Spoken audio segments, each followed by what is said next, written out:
Good morning. I-share ko pala sa inyo yung mga requirements na dinala ko during my interview sa embassy. So, dalawang folder siya. Ito ay lahat ng mga civil documents. Start tayo sa nilagyan ko pala ng label para hindi mahirap tanggalin in case hanapin nila. So, one is yung DS-160 form. Ito kasi yung sa CFO na barcoded form. Pero, yung pangalawa ay yung appointment letter. Sunod yung payment slip. NVC letter. NOAA 1 and 2. Passport. And 2x2 pictures. Passport ko and 2x2 pictures. Birth certificate. Dalawang copies yung kinuha kong sa PSA kasi just in case lang na may maghanap pa. Tapos, certificate of no marriage. Dalawa din na copies siningi ko. NBI. Binigay ko na sa kanila yung isa and then nasa akin yung personal copy. 129 form. Actually, hindi naman to hiningi nung time na yun eh.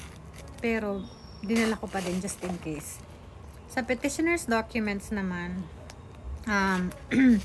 hiningi nila yung passport.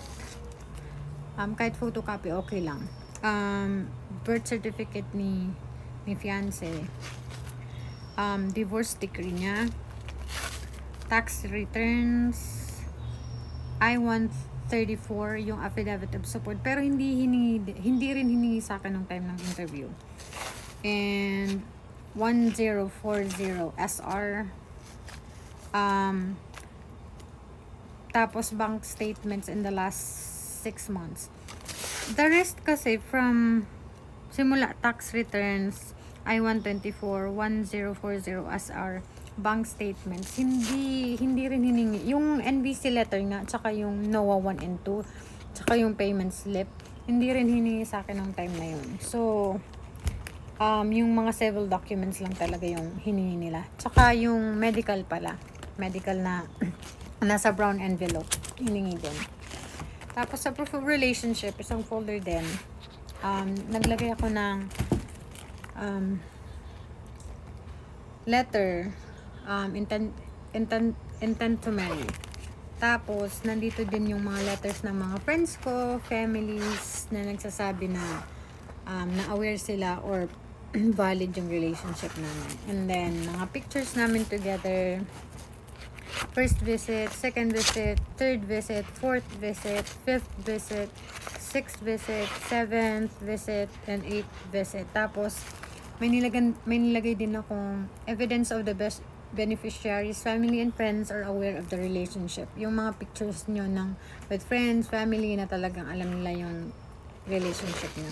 Tsaka evidence of engagement ceremony.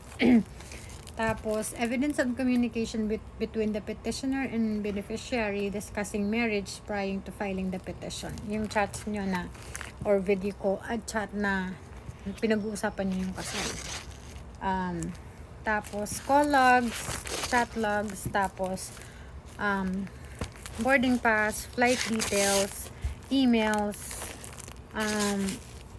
hotel accommodation, tapos mga passport stamps na mga kung nag-travel kayo out of the country together. So, yun lang mga sis.